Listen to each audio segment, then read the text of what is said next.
Hello everyone, कैसे हो आप सभी लोग। I hope you are doing great. अब तक हमने ये चैप्टर में एथिक्स क्या होते हैं, एथिक्स से related other institutes other than ICSI जो दूसरे देश के होते हैं, जैसे हमारा सिंगापुर है, यूके, उनके स्टैंडर्ड्स देखे हमने, आईसीएसआई के स्टैंडर्ड्स देखे with respect to ethical dealings. Now we will see another general concept which is called ethical dilemma. इसको हम बेसिकली बोल सकते हैं धर्म संकट। धर्म संकट यानी एथिकल डिलेमा, मतलब भाई हमारे पास दो चॉइसेस है, दोनों सही है दोनों गलत है, पर हमको इनमें से एक चूज करना ही पड़ेगा। तो अगर आप इन दोनों में से एक चूज कर लो तो आप एथिकल डिलेमा को पार कर पाओगे। बस ये सब जो आप डिटेल में पढ़ लेना इधर क्या लिखा है, बट मैं आपको एग्जाम्पल एक देना चाहूँगा जो एक अभी मैंने कल में एक मूवी देखी थी, इसमें बताया था। ओके, तो ये पैराग्राफ आप पढ़ लोगे, बहुत जनरल सा है। मैं बस आपको एथिकल डिलेमा का एग्जांपल देना चाहता हूँ, विच इज़ मैंने कल एक मूवी देखी थी विच इज़ भूल चूक माफ। ये मूवी में राजकुमार राव है एज एन एक्टर। तो इस मूवी की स्टोरी क्या थी कि उस बंदे को लड़की से शादी करनी थी। पापा की डिमांड थी कि लड़का अगर इससे शादी करेगा तो उसके पास गवर्नमेंट जॉब होनी चाहिए। ये बंदे ने 4 साल से अप्लाई किया तो उसको जॉब नहीं मिल रही थी। तो ये है हमारे राजकुमार राव, और ये है हमारे वो जो बंदा है जिससे ये गवर्नमेंट जॉब लगवाएगा। राजकुमार राव जो है हमारे इंदर गए थे, इनको ₹2 लाख एडवांस दिया और इन्होंने जाके गवर्नमेंट जॉब इनकी लगवा दी। ओके, नाउ इन्होंने ये जॉब लगवाने के लिए ये 2 लाख तो दिए थे, अदर देन दैट इन्होंने भगवान से मन्नत मांगी थी कि भाई मेरी जॉब आप लगवा दो, मैं एक नेक काम करूँगा।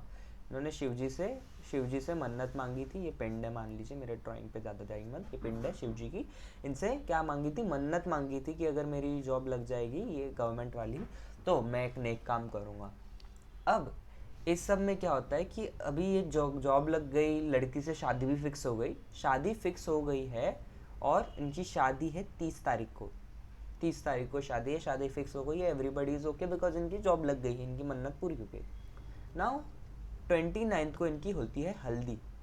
हल्दी होती है और अगले नेक्स्ट दिन शादी होती है। नाउ नेक्स्ट डे पे इनकी शादी है।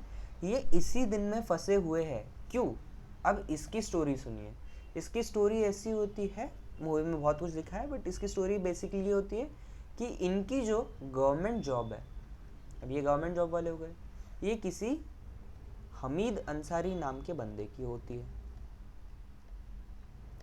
ये जो गवर्नमेंट जॉब ये बंदा इनकी लगवा के देता है, इनकी नौकरी जो होती है उसका नाम हटा के इनका नाम डाल देता है और ये इनको मिल जाती है। ये बंदा जो होता है कुछ अपने गांव के रीजंस के लिए चाहता है कि मुझे गवर्नमेंट जॉब मिले, मैं गांव का अच्छा करूं, बट इसको मिलती नहीं, तो ये 29 को सुसाइड करता है, इसलिए दिन रिपीट होता है। अब इसका जो चीज़ है कि आइदर ये गवर्नमेंट जॉब रख के इस लड़की से शादी कर ले या फिर इस बंदे की जॉब बचा दे, इसको जॉब दे दे, इसकी जान बचा दे। ये बंदे को ये जानते नहीं है, आइदर ये करे या ये करे। अगर ये इसकी जॉब बचाएंगे तो इनकी शादी नहीं होगी, उनकी जो होने वाली बीवी है शायद वो आत्महत्या कर ले, कुछ भी हो जाए। अगर ये अपनी शादी देखते जॉब नहीं छोड़ते तो ये बंदा मर जाएगा, कुछ बुरा हो जाएगा और ये मन्नत पूरी नहीं होगी। मतलब ये नेक काम नहीं कर रहे, इन्होंने बेसिकली ये जॉब लेके किसी की जान ले ली है। तो अभी इनके पास ये एक ऑप्शन है और ये एक ऑप्शन है, दैट इज़ एथिकल डिलेमा। कि अगर मैं ये अच्छा काम करने जाऊँ तो मेरे साथ ये घर पे बुरा हो रहा है, अगर मैं इसको करने जाऊँ तो ये बंदा मर रहा है, that is ethical dilemma. Okay, ये कुछ है कि नारायण मूर्ति कमेटी जो थी उसकी एक रिपोर्ट थी on SEBI committee on corporate governance. उन्होंने क्या बोला था कि कॉर्पोरेट गवर्नेंस क्या है, it is ethical conduct of business, business को एथिकली करो, that is corporate governance. Corporate governance is a very large term, but ये बोल रहे हैं कि एक पॉइंट ये भी कि आप एथिकली बिजनेस को कंडक्ट करो, that is corporate governance. Ethics is concern with code of values principle जो अनेबल करते एक पर्सन को कि वो सही या गलत में से कुछ चुने and select from alternative courses of action. Ethical dilemma arise from conflicting interest of parties involve. देखो एथिकल डिलेमा क्यों हो सकता है, कॉन्फ्लिक्ट ऑफ इंटरेस्ट की वजह से, कि इसका भी इंटरेस्ट इसमें आ रहा है, इसका भी इंटरेस्ट आता है। जैसे आप आरपीटी में पढ़ते हो कि अगर मेरा कॉन्फ्लिक्ट ऑफ इंटरेस्ट है तो मैं उसमें वोट नहीं करूँगा। क्यों? क्योंकि मेरा कॉन्फ्लिक्ट है, तो मैं अपने साइड में मैं कंपनी का भला नहीं देखूंगा, अगर मेरा इंटरेस्ट आ रहा है तो मैं मेरा देखूंगा। इसकी वजह से managers make decisions based on set of principles influenced by values, context, culture of organization. Ethical leadership is a good business as the organization is seen to conduct its business in line with expectations of all stakeholders. Yes, simple सी बात है. अब देखो बहुत सी चीज़ें होती है जिसकी वजह से हम हमारी जो एथिक्स है, वैल्यूज़ है, ये छोड़ देते हैं कॉर्पोरेट पॉइंट ऑफ व्यू में. नॉर्मली तो हमारे बहुत से रीजंस होते हैं, but corporate point of view से कुछ चीज़ें हैं जिनकी वजह से हम जो है हमारे एथिक्स सही से फॉलो नहीं कर पाते, छोड़ देते हैं. सबसे पहला कारण कॉर्पोरेट का होता है unclear policies in some cases. कुछ केसेस में देखो पॉलिसी ही सही से ड्राफ्टेड नहीं होती कि एम्प्लॉय को यही पता नहीं होता है कि क्या मुझे इस केस में कंपनी का ही भला देखना चाहिए या फिर एथिकली मुझे इस बंदे का भला देखना चाहिए जो कंपनी के अगेंस्ट कुछ लेके आया है. एग्जाम्पल इंश्योरेंस कंपनीज में होते हैं इंश्योरेंस एजेंट. इनका काम क्या होता है कि सबसे ज़्यादा से ज़्यादा इंश्योरेंस पॉलिसीज बेचना और कस्टमर लेके आना. पर क्या ये करते समय इनको कोई चीज़ें छुपानी चाहिए? नहीं छुपानी चाहिए. बट अगर कंपनी की पॉलिसी में इनको लिख के नहीं रखा है कि देखो कंपनी ने जो भी चीज़ें आगे कस्टमर को बतानी है वो होनी चाहिए 100% क्लियर, 100% ट्रांसपेरेंट. ये बंदा बोल रहा है अरे ये तो पॉलिसी में नहीं, ये तो मैं कर सकता हूँ. तो ये चीज़ें हो सकती है अनक्लियर पॉलिसी की वजह से unethical behaviour. Secondly conflict between organisation and individual goal. RPT basically क्या होगा कि देखो मेरा भी इंटरेस्ट आ रहा है, ऑर्गेनाइजेशन का भी इंटरेस्ट आ रहा है, बट अगर मैं बेनिफिट कर पाता हूँ तो मैं ऑर्गेनाइजेशन का क्यों सोचूं? क्योंकि ऑर्गेनाइजेशन को मैं दे दूंगा, ऑर्गेनाइजेशन अपना आगे बढ़ेगा, बट मेरा तो नुकसान है. तो मुझे अपना नुकसान बचाना है या फिर अपना फ़ायदा करना है, इसीलिए मैं ऑर्गेनाइजेशन का नुकसान करूँगा या फिर फ़ायदा नहीं होने दूंगा. Cultural value and background. देखो हर किसी का कल्चर अलग होता है, बैकग्राउंड अलग होता है. तो देखो क्या होता है ना कि किसी के लिए एक चीज़ करना ये एथिकल होती है, किसी के लिए अनएथिकल होती है. कि मान लो किसी इंसान को लगता है कि गुस्से में आके किसी को चोट पहुंचा देना, लेट्स बी वर्बल और फिजिकल, किसी को लगता है वर्बल चोट पहुंचाना is not an issue. But कोई कोई सोसाइटीज में होता है आप किसी को कुछ बड़ा क्या बोल सकते हैं, भला बुरा बोल दो तो दैट इज रॉन्ग. तो ये कल्चरल वैल्यू और बैकग्राउंड में आ सकता है. तो देखो मैं अपने आप को सबसे ऊपर रखूँ और दूसरों को पीछे रखूँ, that is my ethical behaviour. मेरे हिसाब से वो एथिकल है. किसी के लिए उल्टा हो सकता है. Situation when decision is taken by manager. देखो क्या हो सकता है, मैनेजर ने डिसीजन ले लिया है, अब मुझे उसको फॉलो करना है, जो मैनेजर बोलेगा मैं वो करूँगा. That will lead to unethical behaviour because manager ने वो डिसीजन लिया है. आपका जो एथिकल पॉइंट ऑफ व्यू है उसमें आप कंसिडर ही नहीं कर रहे हो क्योंकि वो डिसीजन बाय मैनेजर है. फिर dynamic and different human nature. देखो अलग अलग इंसान है, अलग अलग ओपिनियंस हो सकते हैं. तो ethics is a variable concept. Values is also variable concept. Ethics देखो एक सोसाइटी पे अप्लाई कर सकता है पर पूरी दुनिया पे सेम एथिक्स अप्लाई नहीं होते हैं. एक सोसाइटी पे अलग से अप्लाई हो रहा है, किसी और पे अलग से अप्लाई हो रहा है. Ambition and discrimination. भाई देखो एम्बिशन जो होता है ना बहुत गंदी चीज़ होती है. कभी कभी मुझे भाई सबसे ज़्यादा टॉप पे जाना है तो इट डजेंट मैटर कि मैं लोगों के साथ क्या कर रहा हूँ, उनके साथ गलत होने दो पर मैं सबसे ऊपर जाऊँगा. That creates unethical behaviour. Same goes with discrimination. मेरे एम्बिशन को पाने के लिए मैं लोगों के साथ में डिस्क्रिमिनेट भी कर सकता हूँ. That is unethical. मैनेजमेंट से प्रेशर आ रहा है, मैनेजमेंट बोल रहा है भाई तू प्रॉफिट लेके आ, जैसा भी हो वैसा लेके आ, बट लेके आ, प्रॉफिट लाएगा तो तेरे को प्रमोशन देंगे. तो अभी मैं अनएथिकल मीन से लेके आऊँगा. Negotiation skills. भाई नेगोशिएशन स्किल्स की वजह से भी इसमें हो सकता है मैं अच्छे से नेगोशिएट कर रहा हूँ बट उस नेगोशिएशन में सामने वाले का नुकसान है, उसको पता नहीं है.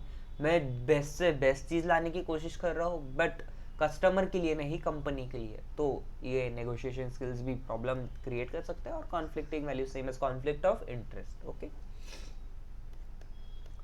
अगर देखो आपको ट्रांसपेरेंट रहना है विथ रिस्पेक्ट टू थिंग्स तो आपकी ट्रांसपेरेंसी की चेकलिस्ट में क्या क्या आना चाहिए. Board meeting, date, time, location, वो आपको एक हफ्ते के पहले कन्वे करना चाहिए. जैसे which is 7 days prior to this, अपना कंपनी का कोई प्रॉब्लम, सब कुछ टाइम पे होना चाहिए। Financial disclosure statement, not profit should consider posting their audited financial statement on website. Freedom of information legislation, budgetary review, annual audit, annual report, strategic plans, variety, board of directors, state talking leadership। देखो अगर आपको transparent रहना है तो ये सब चीज़ें consider करनी पड़ेगी।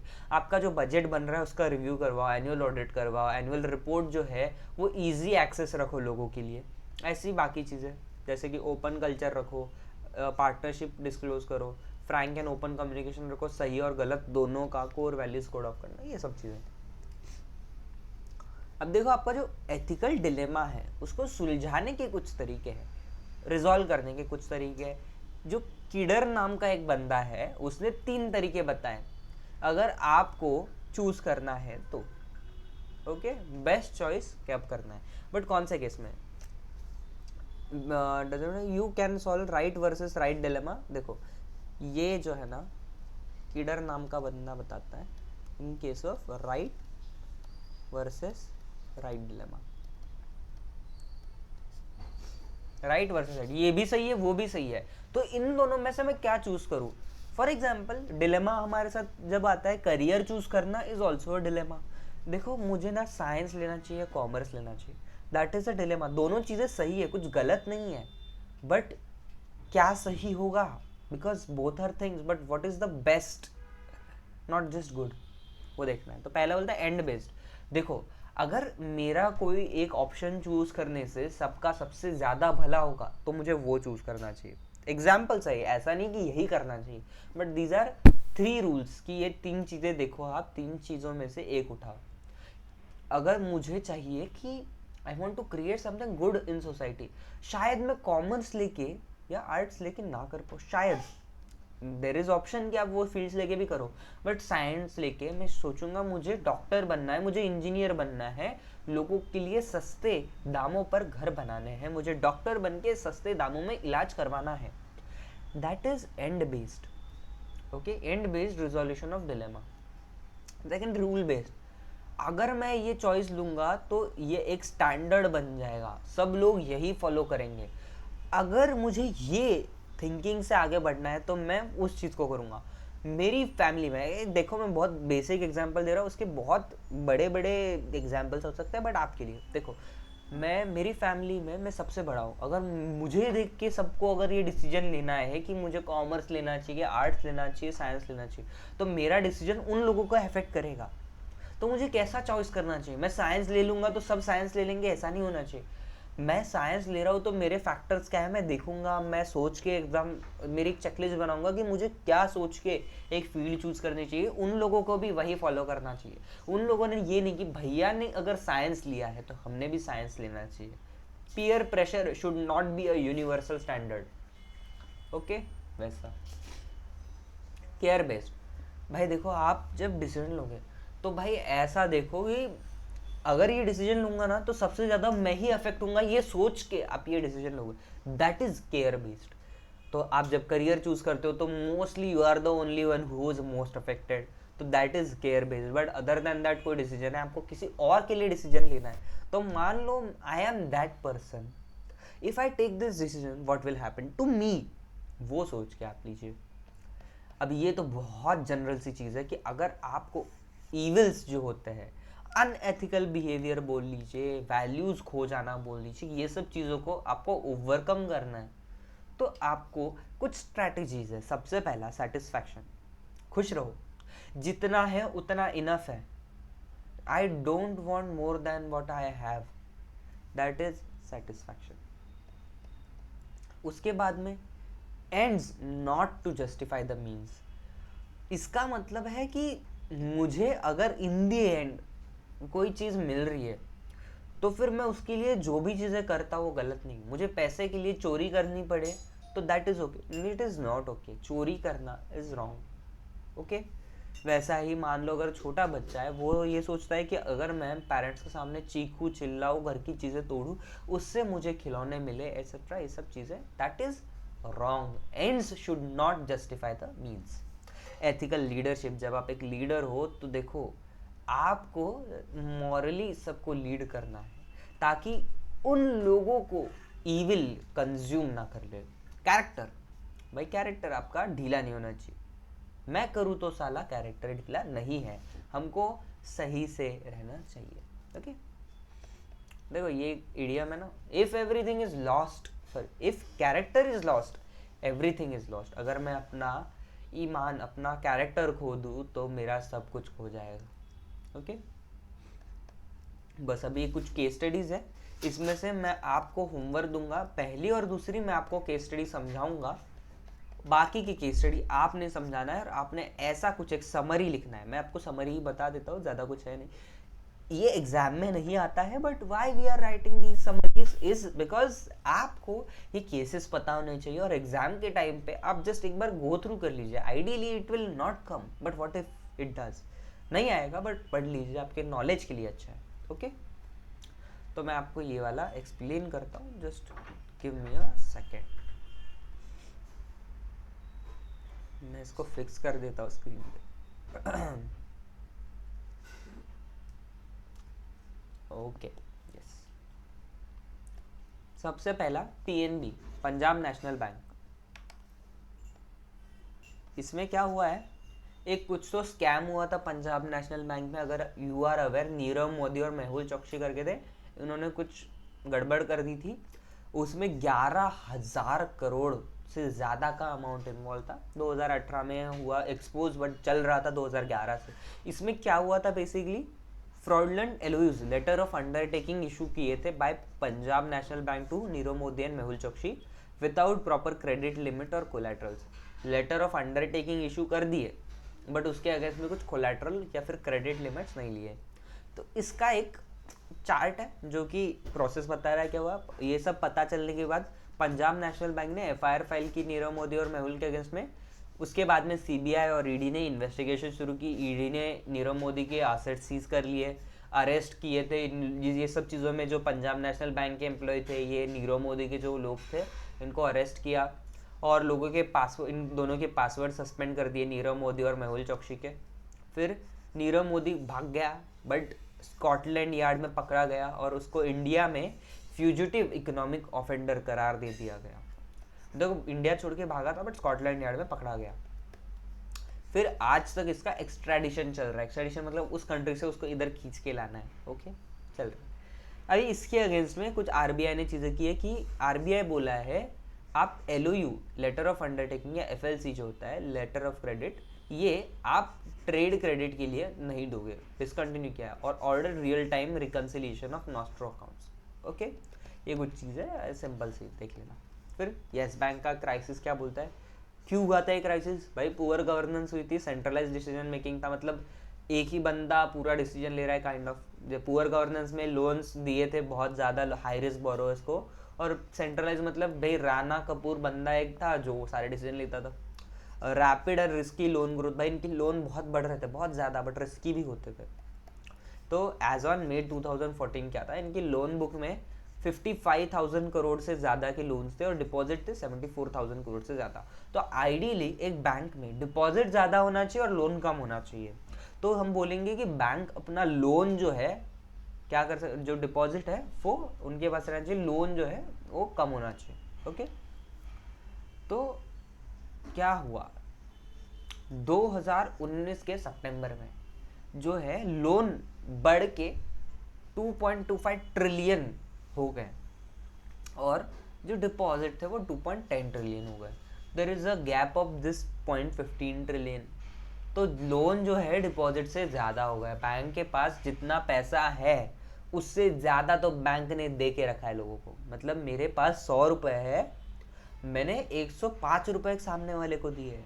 That is not the right situation for a bank. तो मतलब बैंक के अगर एनपीए होगा, क्योंकि लोग हाई रिस्क बोरोवर से अगर उन्होंने पैसा नहीं दिया तो बैंक जो है वो तो गया, लोगों के डिपॉजिट वो वापस नहीं कर पाएगा।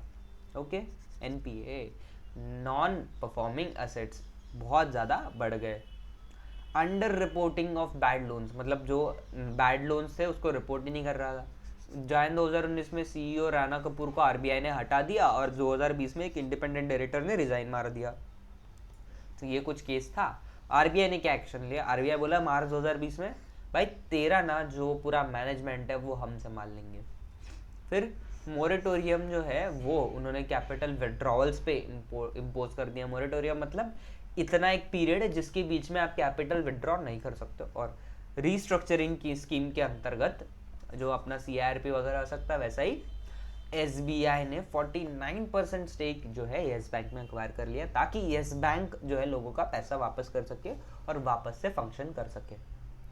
दैट्स इट, हो गया है। अभी बस मैं आपको बताना चाहता हूँ कि इसके कुछ चार्ट्स है जो आपको नोट डाउन करना है, और वो जो मैंने आपको होमवर्क दिया है वो आपको करना है।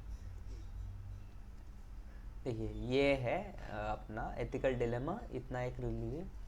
मैं इसमें ऐड कर देता हूँ, ये किसका था, किडर का था, for right versus right. Okay, ethical dilemma, moral dilemma बोलते हैं इसको। सिचुएशन होगी, दो चीज़ें होगी जो आपको चूज करनी पड़ेगी, दो राइट हो सकते हैं, दो रॉन्ग हो सकते हैं। रिजॉल्व कैसे करना है, rule based, and based, care based. फिर रूल बेस्ड में मोस्ट गुड देखना है आपको, एंड बेस्ड में यूनिवर्सल स्टैंडर्ड क्रिएट करना है, केयर बेस्ड में आप सेंटर में होगे। ओके, फिर कॉमन कॉजेज क्या होते हैं लॉस ऑफ एथिकल वैल्यूज के, ये 9 कॉजेज है, आप लिख लेना, ये देखिए। ओके, ऑर्गेनाइजेशन ट्रांसपेरेंसी चेकलिस्ट जो वहाँ पे थी वैसे एज इज लिख लीजिएगा। And finally strategy for overcoming evils, इसमें आप अंदर का कंटेंट कुछ ना भी लिखोगे तो चलेगा, ये इतना ही लिखोगे तो, because it is very simple, but आपको डालना है तो आप उसमें कुछ डाल सकते हो एडिशनली। केस लॉज की जो समरी थी वो मैंने दे दी है, आपका होमवर्क रहेगा summary of case laws and case studies. Okay, ये आपका होमवर्क रहेगा आफ्टर चैप्टर, और आपको एक बार ये चैप्टर पढ़ना है, दैट्स इट। आई होप आपको ये लेक्चर पसंद आया होगा, आपको ये चीज़ें समझ में आई होंगी। नेक्स्ट हम ना चैप्टर नंबर 6 और 7 स्किप कर देंगे, because it is a very generic chapter. वो मैं आपको एडिशनली कुछ सिखा नहीं सकता उसमें, मोस्टली मैं आपको बाद में वो चैप्टर्स कवर करवाऊंगा, बट करंटली आपके लिए इंपॉर्टेंट रहेगा ऑडिट वाले चैप्टर, बिकॉज एक वो फ्लो में आपको समझ जाएगा। तो in the next lecture we will be starting with our chapter audit. चलिए मिलते हैं अगले लेक्चर, मिलिए, तब तक के लिए टेक केयर, बाय बाय, खुश रहो और मजे में रहो मेरे दोस्त।